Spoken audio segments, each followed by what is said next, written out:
ओम शांति। आज 27 जून 2021 अव्यक्त बाप दादा रिवाइज 26/1/88।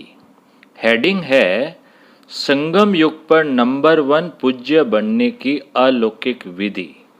संगम युग पर नंबर 1 पूज्य बनने की अलौकिक विधि। आज अनादि बाप और आदि बाप अनादि शालिग्राम बच्चों को और आदि ब्राह्मण बच्चों को डबल रूप से देख रहे हैं। शालिग्राम रूप में भी परम पूज्य हो और ब्राह्मण सो देवता स्वरूप भी गायन और पूजन योग्य हो। दोनों आदि और अनादि बाप दोनों ही रूप से पूज्य आत्माओं को देख हर्षित हो रहे हैं। अनादि बाप ने आदि पिता सहित अर्थात ब्रह्मा बाप और ब्राह्मण बच्चों को अपने से भी ज़्यादा डबल रूप में पूज्य बनाया है।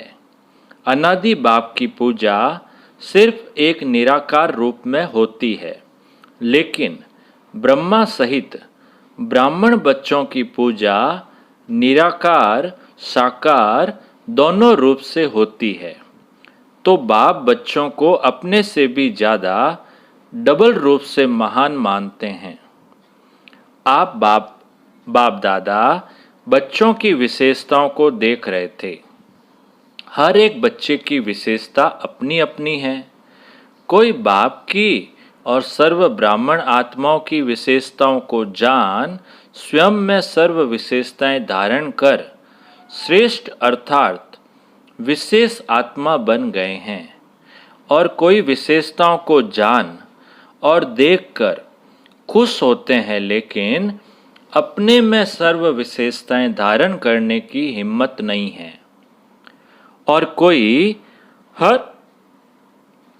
कोई हर आत्मा में या ब्राह्मण परिवार में विशेषता होते हुए भी विशेषता के महत्व से नहीं देखते। एक दो को साधारण रूप से देखते हैं।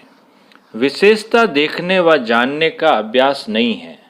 वह गुणग्राहक बुद्धि अर्थात गुण ग्रहण करने की बुद्धि न होने के कारण विशेषता अर्थात गुण को जान नहीं सकते। हर एक ब्राह्मण आत्मा में कोई न कोई विशेषता अवश्य भरी हुई है। चाहे 16,000 का लास्ट दाना भी हो, लेकिन उसमें भी कोई न कोई विशेषता है। इसलिए ही बाप की नज़र उस आत्मा के ऊपर पड़ती है। भगवान की नज़र पड़ जाए व भगवान अपना बनावे तो जरूर विशेषता समाई हुई है।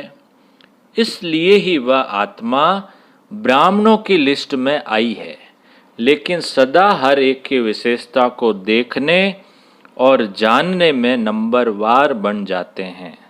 बाप दादा जानते हैं कि कैसे भी बल ज्ञान की धारणा व सेवा में याद में कमज़ोर है, लेकिन बाप को जानने, बाप के बनने की विशाल बुद्धि, बाप को देखने की दिव्य नज़र, यह विशेषता तो है जो आजकल के नामी ग्रामी विद्वान भी नहीं जान सकते, पहचान सकते, लेकिन उन आत्माओं ने जान लिया।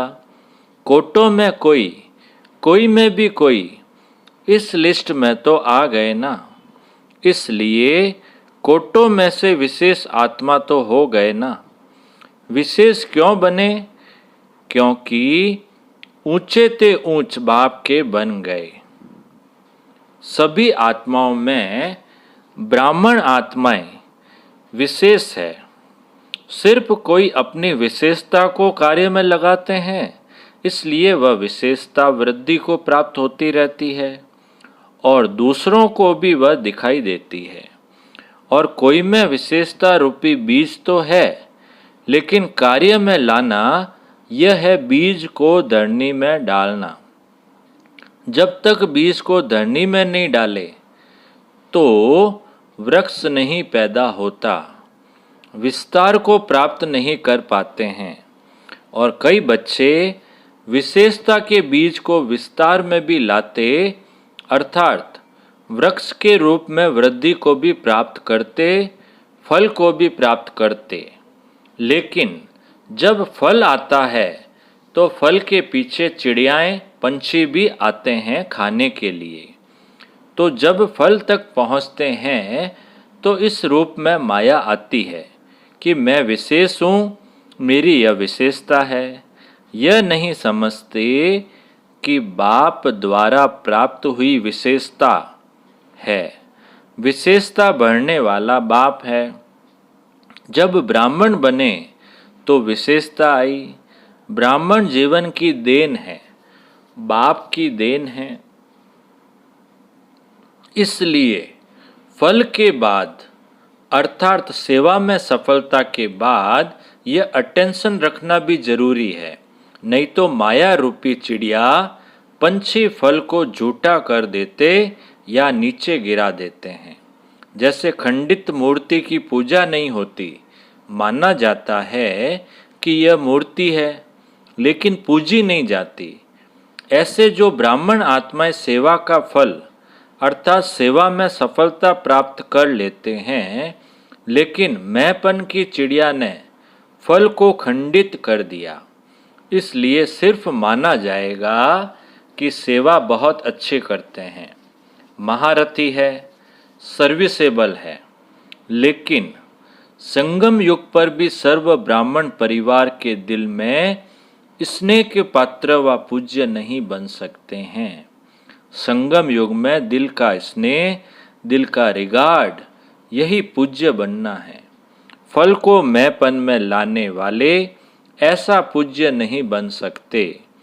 एक है दिल से किसको ऊंचा मानना, तो ऊंचे को पूज्य कहा जाता है। जैसे आजकल की दुनिया में भी बाप ऊंचा होने के कारण बच्चे पूज्य पिताजी कहकर बुलाते हैं या लिखते हैं। ऐसे दिल से ऊंचा मानना अर्थात दिल से रिगार्ड देना। दूसरा होता है बाहर की मर्यादा प्रमाण रिगार्ड देना ही पड़ता है।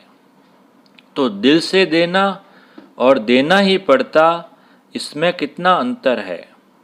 पूज्य बनना अर्थात दिल से सर्व माने, मेजॉरिटी होने चाहिए। पहले भी सुनाया कि 5% तो रह ही जाता है, लेकिन मेजॉरिटी दिल से माने, यह है संगम युग पर पूज्य बनना। पूज्य बनने का संस्कार भी उसी से अभी से ही बढ़ना है।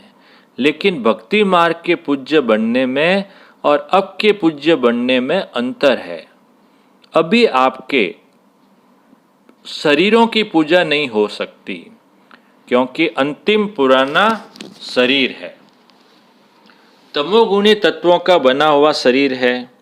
अभी फूलों के हार नहीं पड़ेंगे। भक्ति मार्ग में तो देवताओं के ऊपर चढ़ाते हैं ना।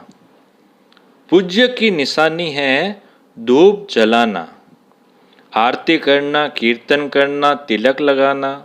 संगम युग पर यह स्थूल विधि नहीं है, लेकिन संगम युग में सदा दिल से उन पूज्य आत्माओं के प्रति सच्चे स्नेह की आरती उतारते रहते हैं।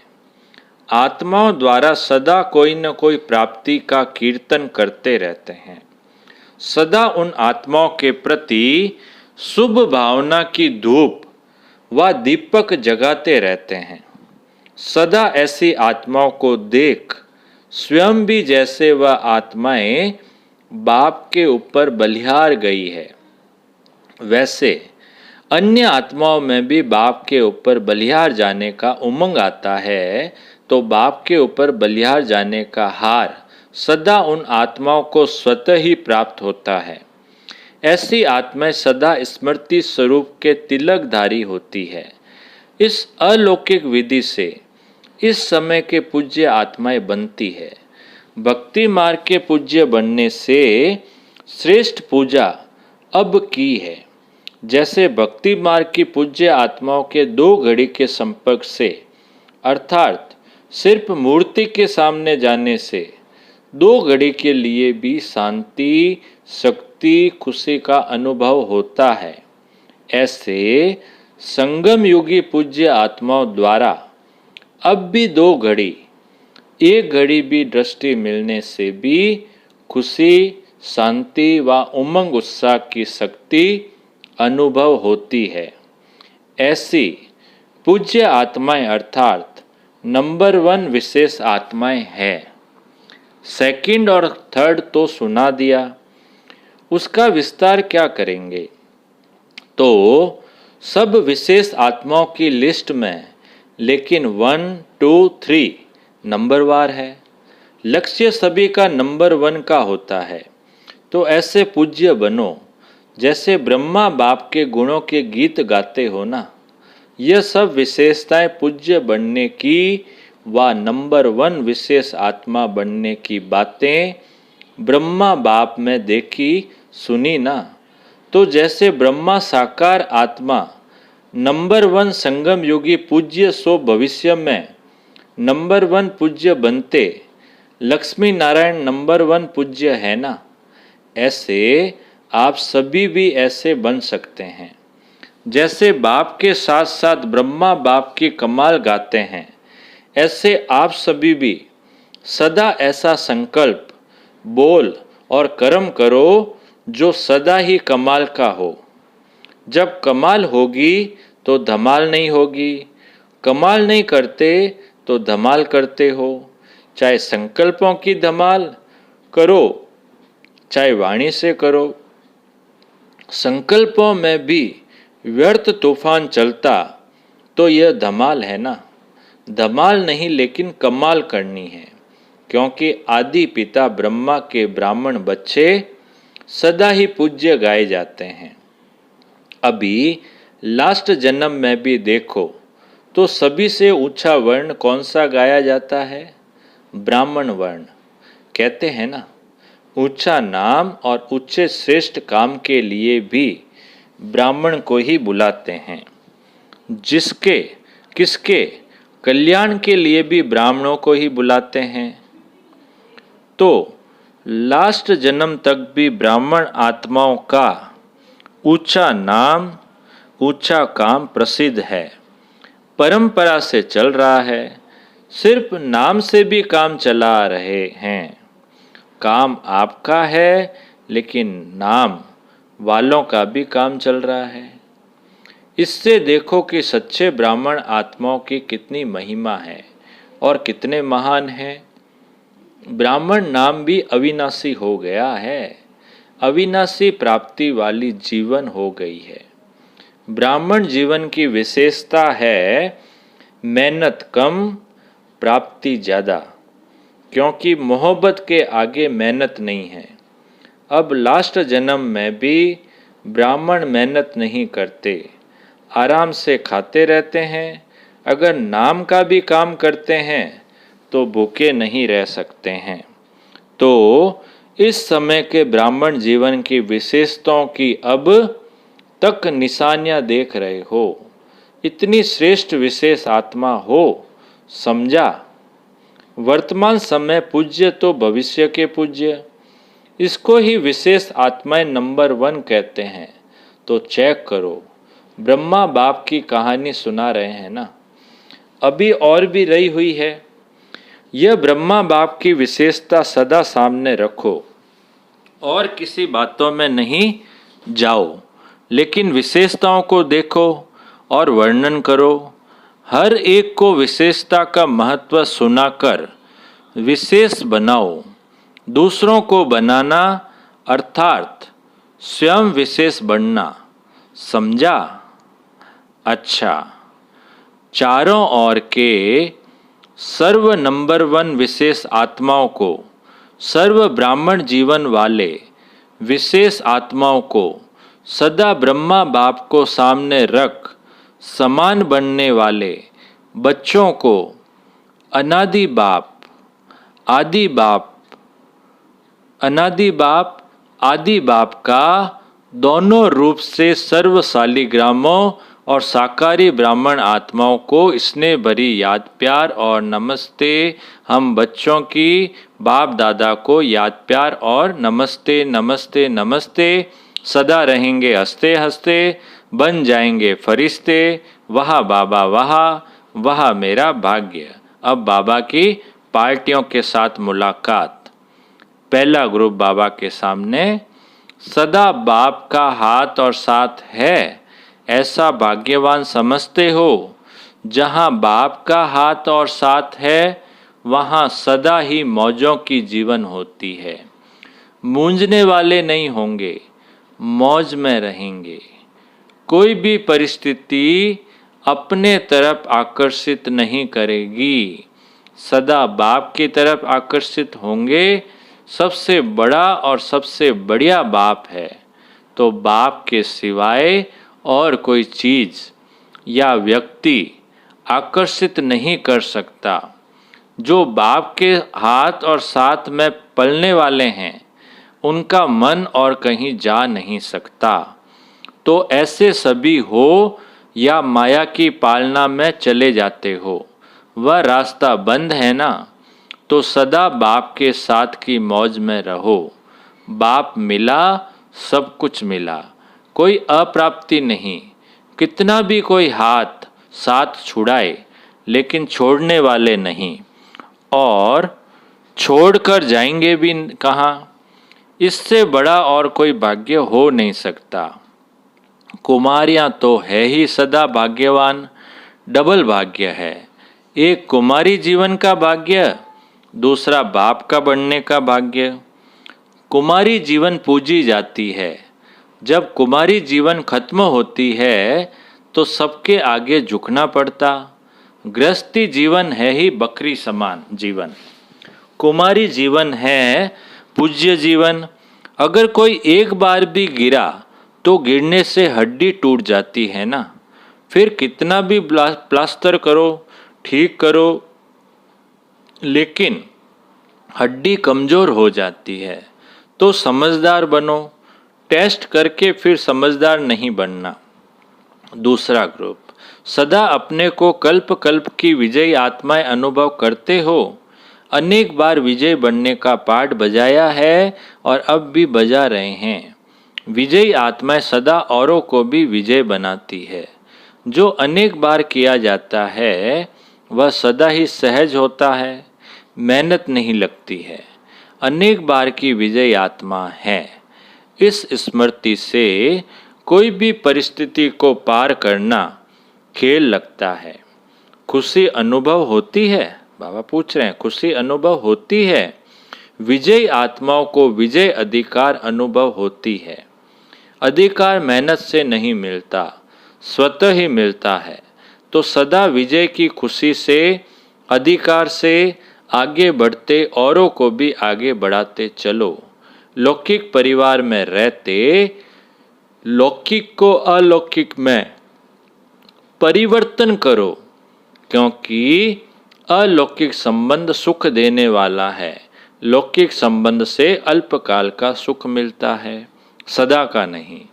तो सदा सुखी बन गए, दुखियों की दुनिया से सुख के संसार में आ गए, ऐसा अनुभव करते हो। पहले रावण के बच्चे थे तो दुखदाई थे, अभी सुखदाता के बच्चे सुख स्वरूप हो गए। फर्स्ट नंबर, यह अलौकिक ब्राह्मणों का परिवार है। देवताएं भी सेकंड नंबर हो गए। तो यह अलौकिक जीवन प्यारी लगती है ना। अब बाबा के सामने तीसरा ग्रुप। सदा अपने को पद्मा पदम भाग्यवान अनुभव करते हो। सारे कल्प में ऐसा श्रेष्ठ भाग्य प्राप्त हो नहीं सकता, क्योंकि भविष्य स्वर्ग में भी इस समय के पुरुषार्थ की प्रारब्ध के रूप में राज्य भाग्य प्राप्त करते हो।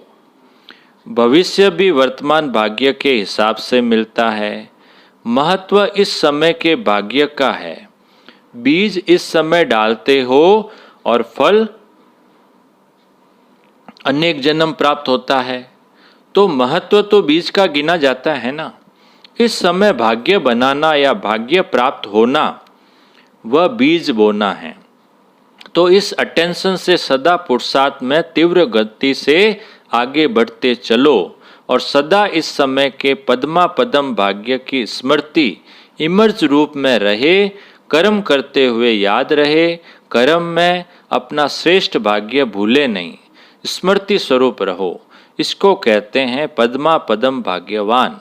इसी स्मृति के वरदान को सदा साथ रखना तो सहज ही आगे बढ़ते रहेंगे, मेहनत से छूट जाएंगे। अच्छा प्रश्न, लौकिक संबंध में बुद्धि यथार्थ फैसला देती रहे, उसकी विधि क्या है? उत्तर, कभी भी लौकिक बातों को सोचकर फैसला नहीं करना है। अलौकिक शक्तिशाली स्थिति में रहकर फैसला करो। कोई भी पिछली बातें स्मृति में रखने से बुद्धि उस तरफ चली जाती है, फिर पिछले संस्कार भी प्रकट होते हैं, इसलिए मुश्किल होता है। बिल्कुल ही लौकिक वृत्ति भूल आत्मा समझ फिर फैसला करो तो यथार्थ फैसला होगा। इसे ही कहते हैं विक्रमाजीत का तख्त। अलौकिक आत्मिक स्थिति ही विक्रमाजीत स्थिति का तख्त है। इस तख्त पर बैठकर फैसला करो तो यथार्थ होगा। अच्छा वरदान है आज का, साथी और साक्षीपन की स्मृति द्वारा सब बंधनों से मुक्त होने वाले सर्वशक्ति संपन्न भव। साथी और साक्षीपन की स्मृति द्वारा सब बंधनों से मुक्त होने वाले सर्वशक्ति संपन्न भव। विस्तार, सर्वशक्तियों से संपन्न बन अधीनता से परे होने के लिए दो शब्द सदा याद रहे, एक साक्षी दूसरा साथी। इससे बंधन मुक्त अवस्था जल्दी बन जाएगी। सर्वशक्तिवान बाप का साथ है तो सर्वशक्तियाँ स्वतः प्राप्त हो जाती है और साक्षी बनकर चलने से कोई भी बंधन में फंसेंगे नहीं। निमित्त मात्र इस शरीर में रहकर कर्तव्य किया और साक्षी हो गए। इसका विशेष अभ्यास बढ़ाओ। स्लोगन है, अशुद्ध और शुद्ध दोनों की युद्ध है तो ब्राह्मण के बजाय क्षत्रिय हो। अशुद्ध और शुद्ध दोनों की युद्ध है तो ब्राह्मण के बजाय क्षत्रिय हो। अच्छा, ओम शांति।